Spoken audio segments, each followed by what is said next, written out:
परावर रूप में उपस्थित मेरी प्रिय आत्माओं, आप लोग जी टीवी के माध्यम से मेरे विचार सुन रहे हैं। जैसा कि मैंने पहले भी बताया है आप लोगों को, जीवन के सुविकास की विधा का नाम धर्म है और धर्म के बोध के लिए 4 उसके अंग हैं। वेद स्मृति सदाचार स्वस्य च प्रियमात्मन। वेद स्मृति और सदाचार, और अंतिम में है अपनी आत्मा को प्रिय लगने वाला, आत्म उत्थान में सहयोगी। जो भी विचार है, भाव है, क्रिया है, वह धर्म नाम से संबोधित किया जाता है। मैं को धर्म के एक अंग सदाचरण के संबंध में, सदाचरण से संबंधित प्राचीनतम इतिहास की घटना सुना रहा हूं। त्रेता के अंतिम काल में जब वह परमात्मा निराकार से निराकार रूप में अवतरित हुआ, क्यों अवतरित हुआ, इसके लिए हमारे यहाँ यह बात कही जाती है कि जैसे वह परमात्मा अपने ही अंशभूत क्षेत्रज्ञ जीवों के लिए ज्ञान विज्ञान प्रदान करता है, वैदिक साहित्य के माध्यम से ऋषियों की समाधि अवस्था में अपने ज्ञान विज्ञान को आविर्भूत करता है, उसी प्रकार से उन्हीं जीवों पर करुणा करके उन्हें उनके सुविकास की दिशा प्रदान करने के लिए, धर्म की संस्थापना करने के लिए, अधर्म से उन्हें दूर रखने के लिए स्वयं को निराकार में प्रकट भी करता है, और प्रकट करके स्वयं को वह स्वयं के आचरण द्वारा अपनी ही संतानों को सीख देता है कि जैसे मैं कर रहा हूं वैसे तुम्हें भी करना चाहिए। इसीलिए ऋषियों ने कहा, रामादिवत समाचरेत न रावणादिवत। वह मर्यादा पुरुषोत्तम के रूप में अवतरित होकर हमें अपने पावन चरित्र द्वारा धर्म मार्ग पर चलने की प्रेरणा प्रदान करता है, दिशा प्रदान करता है। जैसे एक अध्यापक कक्षा में आए हुए बालक को निर्देश देता है, अ लिखो। बच्चा नहीं जानता अ कैसे लिखा जाता है, वह अध्यापक की तरफ दैन्य भाव से देखता रहता है। अध्यापक उसके लिए संकेत करता है, संकेत कि ऐसे तुम्हें अ लिखना चाहिए, लेकिन संकेत की भाषा को भी वो बालक नहीं समझ पाता। तब वो अध्यापक स्वयं करुणा करके बालक की पट्टी को लेकर और उसकी खड़िया से उसके ऊपर अ लिखता है, अ बनाता है और कहता इसी प्रकार का तुम भी अ बनाओ। एक ही अध्यापक आदेश भी देता है, निर्देश भी देता है और अपने उस विद्यार्थी को समझाने के लिए तदनुसार क्रिया भी करता है।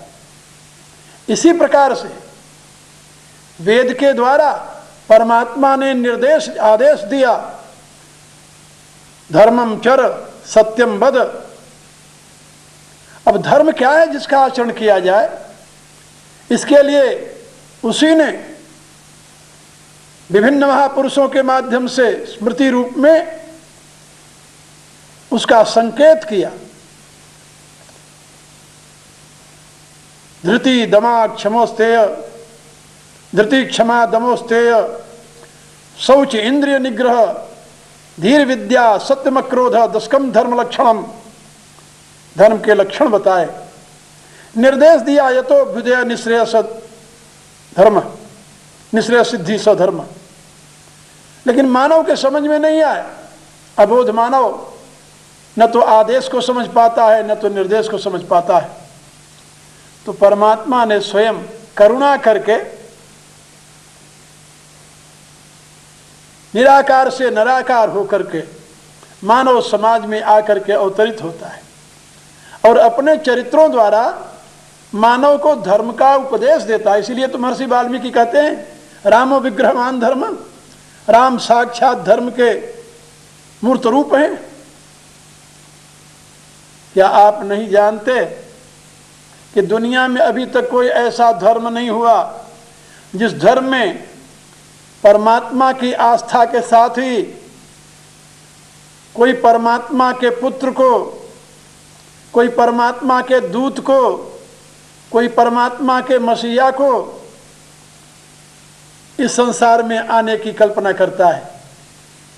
क्योंकि शाश्वत सनातन धर्म में वैदिक विज्ञान के आधार पर परमात्मा के दूत, परमात्मा के पुत्र, परमात्मा के मसीहा के लिए स्थान नहीं, क्योंकि यहाँ तो सभी जीव परमात्मा के पुत्र हैं, एक ही परमात्मा का पुत्र नहीं। वेद कहता अमृतस्य ते पुत्रा, भगवान स्वयं गीता में कहते हैं पिता हमस्य जगतो माता धाता पितामह, मैं ही जगत का पिता हूं, अहम बीजः प्रदः पिता। रामचरितमानस में भगवान राम भी यही कहते हैं कि सब मम प्रिय सब मम उपजाए, सब ते अधिक मनुज मोहि भाए। यद्यपि ये सारी सृष्टि मुझे प्रिय है क्योंकि सब मेरे से ही उत्पन्न हुए हैं, किंतु इनमें से मनुष्य मुझे अत्यंत प्रिय है, क्योंकि वह सृष्टि का श्रेष्ठतम प्राणी ही नहीं बल्कि मेरी ही अनुकृति है, मेरी ही प्रतिमूर्ति है। इसलिए परमात्मा यदि अपने पुत्र को भेज सकता है, परमात्मा यदि अपने दूत को भेज सकता है, परमात्मा यदि ज्ञान राशि को भेज सकता है, तो वो स्वयं क्यों नहीं आ सकता? आखिर उसके आने में प्रतिबंध क्या है भाई? विचार करो। जो लोग कहते हैं परमात्मा निराकार से साकार नहीं हो सकता, तो परमात्मा यदि निराकार से साकार नहीं हो सकता तो अपना मैसेंजर कैसे भेजता है? अपना पुत्र कहां से पैदा करके भेज देता है?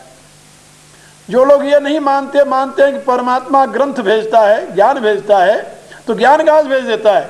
निराकार परमात्मा तो सर्वव्याप्त है, उसको ज्ञान भेजने की क्या जरूरत पड़ती है?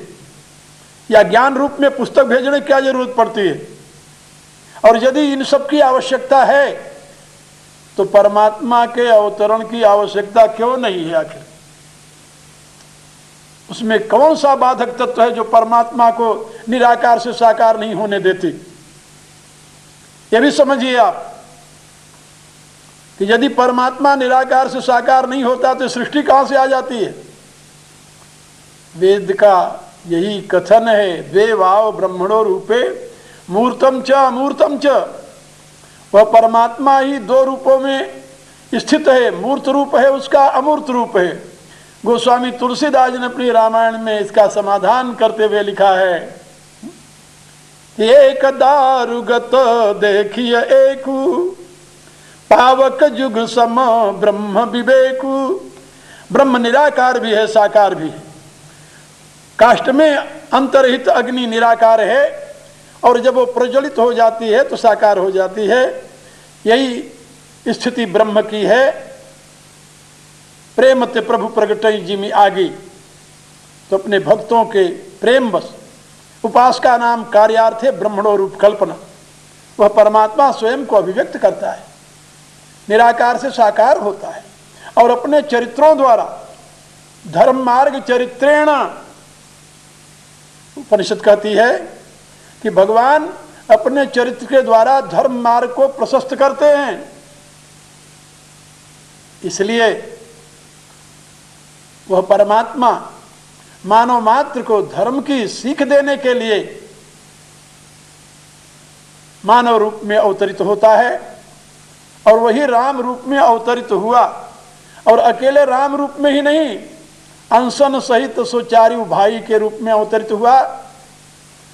और उनमें महात्मा भरत जो हैं वो, क्योंकि राम की ही अनुकृति हैं, वेद कहता है जीव उस परमात्मा की ही अनुकृति है, इसलिए जीवों के वो आचार्य हैं, जीवों के आराध्य हैं, जीवों के आदर्श हैं। और अपने जीवन द्वारा उन्होंने ये करके बताया कि विकट परिस्थिति आने पर धर्म अधर्म का निर्णय कैसे करना चाहिए। मैंने आप लोगों को पहले बताया है कि जब ननिहाल से आते हैं और माँ उनको ये बताती है कि मैंने तुम्हारे लिए राज्य और राम के लिए वनवास मांगा है। राम वन को चले गए सीता लक्ष्मण के साथ, और उनके वियोग में तुम्हारे पिता शरीर त्याग दिए। ये समाचार सुन करके भरत स्तब्ध रह गए, उनका हृदय दग्ध हो गया, उनके आंसू बंद हो गए, बोलना बंद हो गया। हेतु अपन पौ जान जिए थकित रहे गही मौत। अब देखिए, भरत की इस दशा को देख करके कैकेयी उत्साह भरे शब्दों में भरत से क्या कहती है? तुलसीदास जी लिखते हैं, विकल बिलो की सुत ही समुझावती, मनऊ जरे पर लो न लगावती। वह अपने पुत्र भरत को व्याकुल देख करके उनको समझाना प्रारंभ किया।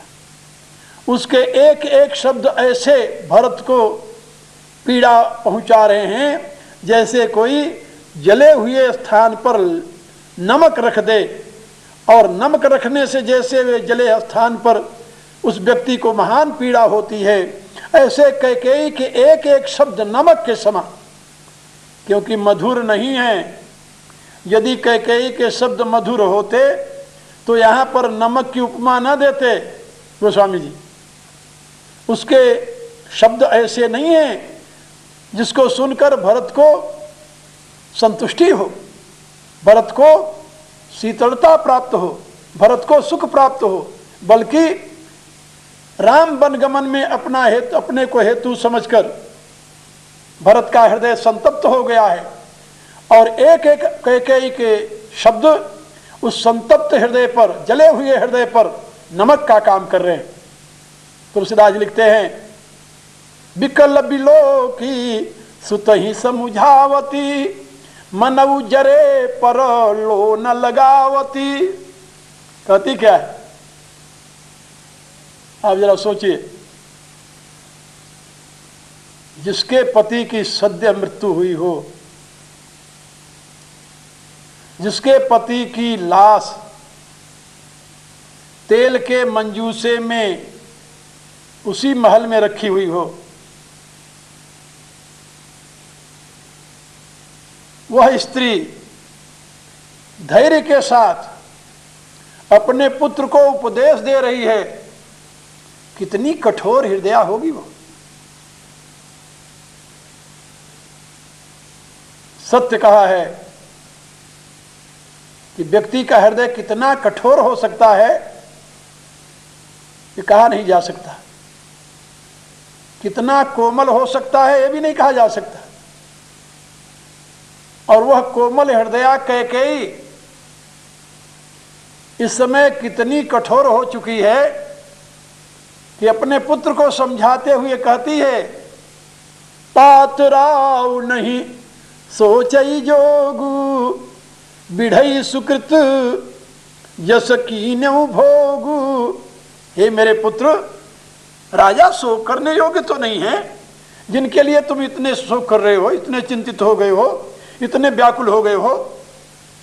कैकेयी को ये भान नहीं हो रहा कि भरत की व्याकुलता में हेतु क्या है। वो ये नहीं समझ रही कि भरत की व्याकुलता में हेतु दशरथ की मृत्यु नहीं है, राम का वनगमन है। ये नहीं समझ पा रही हो, इसीलिए तो समझा रही है कि तात राव नहीं सोचई जोगु, तुम्हारे पिता सोचनीय नहीं, सोच के योग्य नहीं। क्यों नहीं है? कहा बिढ़ई सुकृत जग जस कीन्यु भोगु। उन्होंने पुण्य कर्मों का अनुष्ठान किया। बिढ़ई माने अर्जन कर, बिढ़ई सुकृत पुण्य कर्मों का अर्जन किया, पुण्य का अर्जन किया पुण्य कर्मों के अनुष्ठान से, और उससे कीर्ति भी प्राप्त की और भोग भी प्राप्त किया। क्योंकि संसार में जो पुण्य कर्मा है उसको दो प्रकार का लाभ होता है, कीर्ति और सुख। केवल कीर्ति प्राप्त नहीं होती, कीर्तिजन्य सुख भी प्राप्त होता है। तो बताती है कि तुम्हारे पिता ने तो सुकृत का अनुष्ठान करके, पुण्य कर्मों का अनुष्ठान करके इस सृष्टि में, इस समाज में, इस लोक में जस भी प्राप्त किया और सुख भी प्राप्त किया। बिढ़ई सुकृत जस कीन्यु भोगु, और भली भांति भोग किया, कीर्ति का भोग किया, सुख संपत्ति राज्य वैभव आदि का भोग किया। और इतना ही नहीं, जीवत सकल जन्म फल पाए, अंत अमर पति सदन सिधाए। क्या वो जीते जी अपने जीवन के संपूर्ण फल को प्राप्त कर ली। ऐसा बहुत कम होगा व्यक्ति, या ऐसे व्यक्ति बहुत कम होते हैं जो अपने जीवन में संपूर्ण अपनी अभिलाषाओं को पूर्ण किए हो, बहुत कम होते हैं। लेकिन कैकेयी कहती है कि तुम्हारे पिता ने तो अपनी संपूर्ण कामनाओं को पूर्ण कर लिया पुण्य के प्रताप से। जीवत सकल जन्म फल पाए। गृहस्थाश्रम में रहने वाले को क्या चाहिए? मुख्यतः शास्त्रकारों ने लिखा, यस्य पुत्रा वशीभूता भार्या छंदानुगामिनी अचला तु सियो भक्ति तस्य स्वर्ग ही है। वही तीन बातें, जिसका पुत्र आज्ञाकारी हो, जिसकी स्त्री इच्छानुसार अनुकरण करने वाली हो, अनुगामिनी हो, और जिसकी परमात्मा में अचल भक्ति हो, भगवान शिव में अचल भक्ति हो, उसके लिए यही स्वर्ग है, यही, मरने के बाद नहीं। हम देखते हैं कि महाराज दशरथ को ये तीनों प्राप्त है। भगवान शंकर में उनकी अनन्य श्रद्धा, अनन्य भक्ति है। वो स्वयं कहते हैं गुरु वशिष्ठ से कि शिव प्रसाद, भगवान शंकर के प्रसाद से विधि सबई निभाही, मेरा सारा कार्य विधाता ने पूर्ण कर दिया है। और भला आप सोचिए, जनकपुर के निवासी राम के स्वरूप को देख करके, राम की महत्ता को देख करके, राम के शौर्य और सौंदर्य को देख करके, राम के शील और शक्ति को देख करके क्या कहते हैं? और उधर सीता के स्वरूप को देख करके उनका कथन है कि जनक सुकृति मूर्ति बेदेही, दशरथ सुकृत राम धर देही। जनक के पुण्य की साकार मूर्ति तो सीता है और दशरथ के पुण्य की साकार मूर्ति राम है। इन दोनों ने कौन सा ऐसा कर्म किया है जो राम और सीता ऐसे पुत्र और पुत्री को प्राप्त किया? तो जनकपुरवासी कहते हैं, यही सम काहु न शिव अवराधे, काहु न इन समान फल लाधे।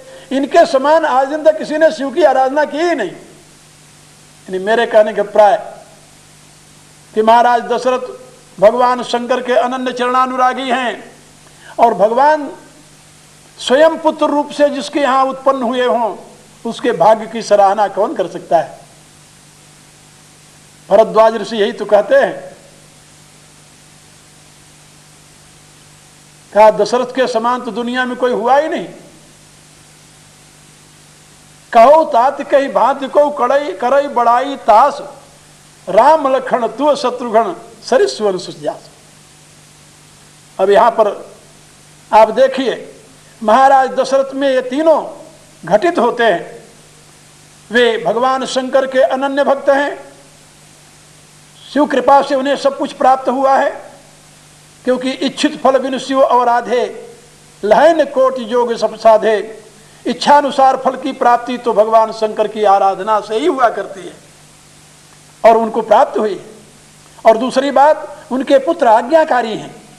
उनके एक शब्द को सुन करके राम अयोध्या के साम्राज्य को त्याग करके वनवास को चले गए। और उनकी देवियां, स्त्रियां भी छंदानुगामिनी हैं, क्योंकि केवल कैकेयी स्त्री तो नहीं है, कौशल्या भी तो उनकी पत्नी है और कौशल्या उनकी छंदानुगामिनी है। कौशल्या स्वयं कहती है कि राखो सुतई करऊं अनुरोधु, धर्म जाई अरु बंधु विरोधु। यदि मैं राम को रख लूं तो मेरा धर्म नष्ट हो जाएगा, पति के विरुद्ध आचरण करने वाली मानी जाऊंगी। तो स्त्रियां छंदानुगामिनी हैं। कैकेयी को ऐसे समझिए कि कुसंगति से इसकी बुद्धि भ्रष्ट हो गई, अन्यथा ये भी तो राजा की छंदानुगामिनी ही थी। स्वयं राजा कहते हैं, भामिन भयो तोर मन भावा। तो मेरे कहने के प्राय कि महाराज दशरथ को तो यही स्वर्ग मिला था, स्वर्ग में सुख तो यही भोग रहे थे। लेकिन कैकेयी कहती है कि तुम सोच मत करो, तात राव नहीं सोचई जोगु, बिढ़ई सुकृत जस कीन्यु भोगु। जीवत सकल जन्म फल पाए, और अंत अमर पति सदन सिधाए। असजिय जानी शोक परिहरवु, सहित समाज राजपुर करवु। कहती है ऐसा सोच करके तुम शोक का त्याग करके अपने समाज सहित राज्य सिंहासन को स्वीकार कर लो। माँ की यही लालसा है कि भरत राज्य सिंहासन को स्वीकार कर ले। लेकिन इसका रिएक्शन, इसका परिणाम भरत के हृदय पर क्या हो रहा है, यह तो आप लोग अब अगले व्याख्यान में सुनेंगे। आज मैं यहीं पर अपनी वाणी को विराम देता हूँ। हरि ओम तस्सत्।